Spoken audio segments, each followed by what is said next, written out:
This is a review of the F, the first of what became a legendary line of professional cameras, and in at least one case, a bulletproof vest. It was produced from 1959 to 1973 and was used by countless professionals, Vietnam photojournalists, as well as NASA astronauts. I'm going to go over every control on the camera, show you inside the viewfinder, and then talk about this camera and its significance. We're going to start off on the top plate of the camera like I do with all my reviews. There you will find the film advance lever, an indicator for the size of the film roll in the camera with positions of 20 and 36, and the film counter window. After that you will see the shutter release, which has a coin-edged finger guard that allows you to choose two modes for the winder, R for rewind and A for advance. Next up you have a dial where you set the film speed. This is in the position where on most cameras you set the shutter speed. In fact, you do set the shutter speed on this dial as well. You pull up the ring on top to set the film speed, and you turn the entire barrel or dial to set the shutter speed. Moving to the top of the viewfinder, you find the meter on button on the side and the meter off button on the top. The viewfinder houses the meter, and you can remove it and replace it with a different viewfinder and meter like this. You push the lever on the front and this button on the back and lift off the viewfinder. Flip over the viewfinder to see the battery cover. This is where you install batteries for the meter. And with the viewfinder off, you can see that the shutter speed dial can be used with a camera top that has no meter as well. Back on the top of the viewfinder, you see this meter indicator that allows you to verify correct exposure without looking in the viewfinder. And this window allows ambient light to illuminate the indicators when looking in the viewfinder. Back on the top plate left side, you have the rewind lever, the sync terminal, and the serial number. Moving to the front plate, you have the depth of field preview button, the self timer lever, and tilting the camera a bit, you see the mirror lockup control. And on the left side, you have the lens release and the flash sync terminal.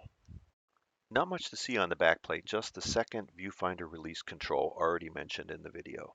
And on the bottom plate left to right, you have the film speed reminder dial, the tripod socket, and the camera back removal release. The film change process on this camera is different than most. The entire back is removed to replace the film. Looking in the viewfinder top center, you see the meter readout, which is a needle match variety, and the shutter speed to the right. You don't get to see the aperture in the viewfinder. Some things I love about this camera. Number one, it is a fully mechanical camera.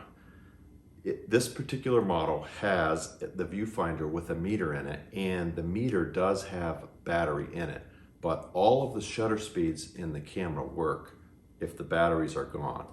In fact, this particular camera, you can take the viewfinder off and they sell a viewfinder that has no meter in it, which just slides over in place of this one. In that case, there's no batteries at all anywhere near the camera. This was Nikon's first 35mm single lens reflex camera, and they introduced it as a modular system camera, meaning that it had interchangeable viewfinders, focusing screens, and motor drives. In fact, you could get a motor drive that could do 4 frames per second, which was huge back in 1959. It also had camera backs. The standard camera back supports 36 exposures on the film cartridge, but you could also get one with 250 exposures. Photographers all over the world embraced this camera system. Photojournalists took it to Vietnam and loved it for its ruggedness. Even NASA astronauts took it to space. The camera even became a pop culture icon. It was fashionable in the late 60s and early 70s to photograph with and be photographed with your Nikon F. That last fella is particularly good looking.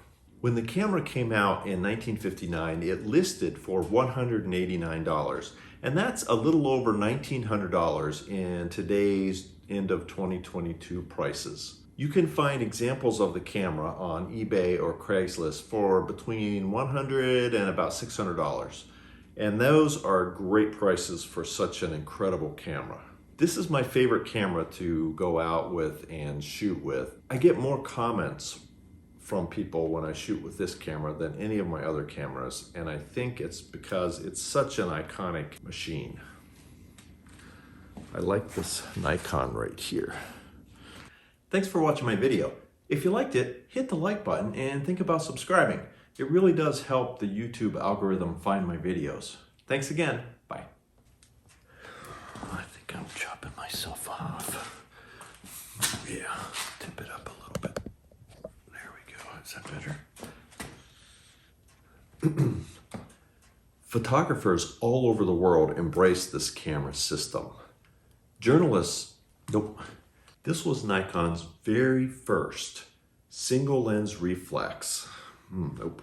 Photographers all over the world embrace this photography system, camera system. Photojournalists took it to Vietnam and loved it for its ruggedness and solid blah, blah, blah.